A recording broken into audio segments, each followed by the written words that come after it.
Hello friends, अगर आप एक एवरेज स्टूडेंट हो और एक टॉपर बनना चाहते हो तो ये वीडियो आपके लिए बहुत यूजफुल होने वाली है।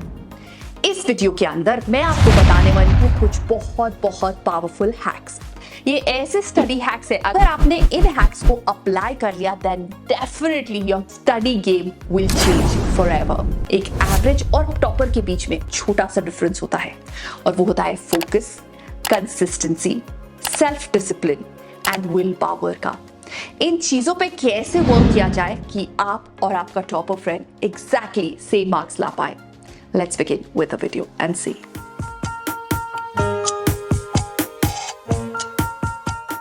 First thing first, the environment. आज से बहुत सालों पहले हमारे कंट्री में गुरु शिष्य परंपरा चलती थी। उस समय सभी शिष्यों को सारे संस्कृत श्लोक कंठस्थ रहते थे, मतलब कि हमारी लर्न करने की क्षमता लिमिटलेस है। प्राचीन काल में शिष्य गुरुकुल जाकर पढ़ाई करते थे। गुरुकुल में एक ऐसा एनवायरनमेंट होता था जिसमें स्टूडेंट्स अच्छे से फोकस कर पाते थे। स्टडी के लिए एक अच्छा एनवायरनमेंट होना बहुत इंपॉर्टेंट है। आज के टाइम में अगर ऋषि मुनियों को कहीं भी बिठा दो तो वो फोकस कर पाते हैं, क्योंकि उन्होंने फोकस करने की स्ट्रॉन्ग हैबिट अपने चाइल्डहुड में ही एस्टैब्लिश कर ली थी। पर हम अपने चाइल्डहुड में डिस्ट्रैक्शन एस्टैब्लिश कर रहे हैं और इसी वजह से हम कहीं भी कभी भी बैठे तो फोकस करने में बहुत ज्यादा दिक्कत होती है। तो अगर आप फोकस करना चाहते हो तो दो फैक्टर्स हेल्प करते हैं। एक होता है external factor, that is the environment, जो बहुत बड़ा रोल प्ले करता है, और दूसरा होता है हमारा इंटरनल फैक्टर, मतलब कि the self discipline. Self discipline पे अगर आपने वर्क कर भी लिया तो जब तक आपके पास बाहर का एनवायरनमेंट नहीं है वो सेल्फ डिसिप्लिन भी काम नहीं करेगा। So work on the environment. कहाँ आप पढ़ाई करने बैठ रहे हो, आपके आसपास कैसे लोग हैं, आप कैसे फ्रेंड्स बना रहे हो, everything is very important. Distraction से दूर रहना बहुत इंपॉर्टेंट है। बैठने से पहले सबसे पहले अपने डिस्ट्रैक्शंस को खत्म कर लें एंड तब जाकर बैठे। अब आते हैं सबसे important part, and that is planning. अगर आपने इस पार्ट को सही से कर लिया so half of the battle is one. Planning मतलब हम सब स्टूडेंट्स के पास 24 आवर्स अवेलेबल होते हैं। उन 24 आवर्स को कैसे यूज करें every single day is very important. एक एवरेज स्टूडेंट उन 24 आवर्स को वेस्ट कर देता है उनकी इंपॉर्टेंस को बिना जाने। मतलब फॉर एग्जाम्पल, अगर आज आपको 3 चैप्टर्स फिनिश करने हैं, एक एवरेज स्टूडेंट क्या करेगा, सुबह देखेगा 3 चैप्टर्स फिनिश करने हैं तो सोचेगा कि इसको मैं दोपहर से शुरू करूंगा। दोपहर को देखेगा, सोचेगा मैं शाम से शुरू करूंगा। शाम में जब वो करने बैठेगा तो वो फटाफट इन चैप्टर्स को निपटाएगा बिना ये सोचे कि क्या इंपॉर्टेंट है क्या अनइम्पॉर्टेंट है। उसके लिए क्या इंपॉर्टेंट है, एक बॉक्स को टिक कर देना कि ये चैप्टर्स हो गए। Whereas a topper will have a proper plan in hand. अगर उसे 3 चैप्टर्स 15 तक फिनिश करने हैं तो वो बैकवर्ड प्लानिंग करेगा। 14 तक सारी चीजें कंप्लीट हो जाएंगी। कैसे हर चैप्टर को हर दिन एलोकेट करना है, उसकी रिवीजन कैसे होनी है, उसका एक चार्ट बनेगा। पूरे कैलेंडर के अंदर डेट्स, इंपॉर्टेंट डेट्स मार्क की जाएंगी। असाइनमेंट किस दिन सबमिट होने हैं, होमवर्क कब देना है, कब फ्रेंड्स की पार्टी है, पेरेंट्स के साथ कब बाहर जाना है, ये सब लिखा जाएगा। और उसके बाद लिखा जाएगा अपने एग्जाम के अंदर 3 चैप्टर्स को कवर करने के लिए बाइफिकेशन। इस तरह से प्लानिंग करना बहुत इंपॉर्टेंट है। तो अब मैं आपको देने वाली हूं प्लानिंग का एक बहुत इंपॉर्टेंट तरीका, and that is MCD list. What is an MCD list? MCD list के अंदर हर रोज रात को सोने से पहले आपको तैयार करनी होगी एक MCD list. What is MCD list? M stands for must do, C stands for can do and D stands for don't do. Things to do नहीं बनाना, आपको एक MCD लिस्ट बनाना है। M is going to be must do task, चाहे कुछ भी हो जाए ये काम किए बिना I will not go off to sleep. C is can do, अगर मेरे ये काम फिनिश हो गए, अगर मैंने एग्जाम की प्रेपरेशन कर ली तो मैं होमवर्क को पिक कर लूंगी, या मैंने लास्ट वीक का कुछ काम रह गया था वो कैन डू में हम डाल सकते हैं, और कुछ इंपॉर्टेंट फैमिली फंक्शन है उसको अटेंड करना है, कैन डू में डाल सकते हैं। अगर आपका मस्ट डू हो जाए तभी आप कैन डू पे आएंगे। एंड थर्ड है डोंट डू, ऐसी वो चीजें जो आपको अपने रूटीन में बिल्कुल भी नहीं करनी है, और इसको लिखना पहले से ही बहुत अच्छा रहता है, क्योंकि जब ये चीजें आपके सामने आएंगी तो आपका माइंड कभी भी कंफ्यूज नहीं होगा, बिकॉज यू नो कि ये चीजें आपको आज के दिन नहीं करनी है।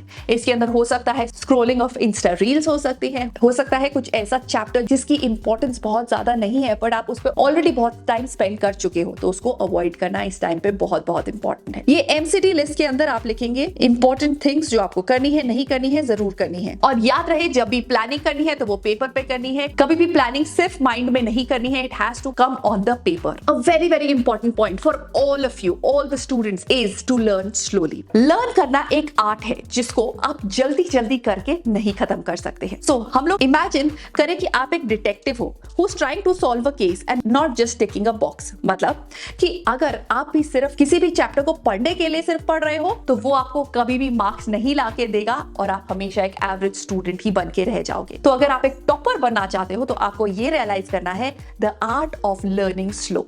मतलब आज तक आपने जितनी भी वीडियोस देखी होंगी उसमें यही बोला गया होगा कि कैसे आपके सिलेबस को फास्टर फिनिश करना है। मैं आपको बोल रही हूं कैसे आपको अपने सिलेबस को प्रॉपर्ली फिनिश करना है। मतलब जब आप चीजों को फास्ट पढ़ते हो तो आप इंफॉर्मेशन को प्रॉपर्ली प्रोसेस नहीं कर पाते हो, आप ज्यादा एरर्स करते हो और इसी से इंपॉर्टेंट इंफॉर्मेशन कहीं मिस हो जाती है। जब हम जल्दी जल्दी पढ़ते हैं तो हम इंफॉर्मेशन के अंदर कोई भी पैटर्न्स को ऑब्जर्व नहीं कर पाते और इस वजह से हम एक टॉपिक को दूसरे के साथ कनेक्ट या एसोसिएट नहीं कर पाते। सिलेबस खत्म तो जरूर हो जाता है एवरेज स्टूडेंट्स का, टाइम से पहले ही हो जाता है और बहुत बार रिवाइज भी कर लेते हैं, बट आप सिर्फ शैलो स्टडिंग कर रहे हैं। इन डेप्थ स्टडिंग करने के लिए you need to know the art of going slow, जहां पर इंपॉर्टेंट है फास्ट, जहां पे अनइंपॉर्टेंट है। रिमेंबर कि चीजें डिफिकल्ट है only when you don't have knowledge about it. जहां पर आपको कोई चीज डिफिकल्ट लगे उसको छोटे छोटे पार्ट्स में ब्रेक करो, उसे एक्सप्लोर करो, उसके फंडामेंटल्स को स्ट्रॉन्ग करो, go slow topic by topic, ताकि आप उसे लंबे टाइम तक याद रख पाए। अब आते हैं अपने बहुत important last but not the least point and that is consistency. अगर आप एक टॉपर स्टूडेंट बनना चाहते हो तो आपको कंसिस्टेंट रहना बहुत इंपॉर्टेंट है। एक बार एक मेरी फ्रेंड थी जिसने जिम ज्वाइन किया। फर्स्ट डे वो इतनी डिटर्मिन्ड थी कि वो 2.5 आवर्स जिम गई एंड उसके बाद एक हफ्ते तक उसकी इतनी सोर रही मसल्स कि वो एक हफ्ते तक जिम नहीं जा पाई, तो उसने नेक्स्ट मंथ जिम के लिए एनरोल ही नहीं कराया। Why am I telling you this story? एक सिंपल रीजन की वजह से, and that is consistency is the key. कोई भी काम अगर आपको करना है तो बिट बाय बिट करेंगे, बहुत सारा एक ही दिन नहीं करेंगे, ताकि आप उसे लंबे टाइम तक कर पाए। अगर आप पढ़ाई करने बैठे हैं तो आप कभी भी 7 घंटे 8 घंटे नहीं पढ़ाई करेंगे। You will study for 2 hours और 3 आवर्स विद ब्रेक्स इंक्लूडेड, ताकि आप हर रोज इसे कर पाए। एक बार ऋतिक रोशन से पूछा गया आप इतनी अच्छी एक्सरसाइज कैसे कर पाते हैं, तो उनका जवाब था सिंपल कि जितनी एक्सरसाइज मैं आज करता हूं, मैं कोशिश करता हूं कि मैं बहुत सारा टाइम एक्सरसाइज पे नहीं स्पेंड करूं, बट जितना आज किया है उससे चाहे 1 मिनट भी ज्यादा कर लूं, उतना टाइम मैं स्पेंड करना चाहता हूं। सो मतलब कि आज अगर उन्होंने 30 मिनट्स एक्सरसाइज की तो कल वो 31 मिनट एक्सरसाइज जरूर करेंगे। So the important point is consistency. Consistency का मतलब कि स्थिर रहना और बहुत लंबे समय तक स्थिर रहना। जब एक स्टूडेंट पढ़ाई करता है तो उसके माइंड में बहुत सारी टेंशन होती है, जैसे सिलेबस को खत्म करना, नोट्स को रेडी करना, स्कूल जाना, असाइनमेंट सबमिट करना, और इतने प्रेशर में pre frontal lobe of the mind close हो जाता है। तो प्रेशर और टेंशन के अंदर आप कभी भी प्रॉपर परफॉर्म नहीं कर पाओगे और इस वजह से आप लोगे ब्रेक और उस वजह से आपकी कंसिस्टेंसी हो जाएगी ब्रेक। तो आपको करना क्या है? अगर आप कंसिस्टेंट रहना चाहते हो अपनी पढ़ाई में तो ये जरूर करना, जब भी आप स्ट्रेस्ड फील कर रहे हो टेक अ ब्रेक। कभी भी स्ट्रेस या टेंशन या प्रेशर के अंदर पढ़ाई नहीं करनी। Go take a hot water bath. Go talk to your friends, talk to your parents, spend time in nature, listen to your favorite music, go off to sleep. ये सारी चीजें करके when you are feeling little better, then sit to study. आप देखेंगे कि आपकी पढ़ाई बहुत जल्दी हो जाएगी, आपको इंटरेस्टिंग लगने लगेंगी चीजें, आप कनेक्शन फॉर्म करेंगे एंड मोस्ट इंपॉर्टेंटली आप कंसिस्टेंट हो जाएंगे पढ़ाई करने में। As they say, the consistent person wins the race. It's never the one who's fast. It's never the one जो 6 घंटे या 10 घंटे पढ़ता है.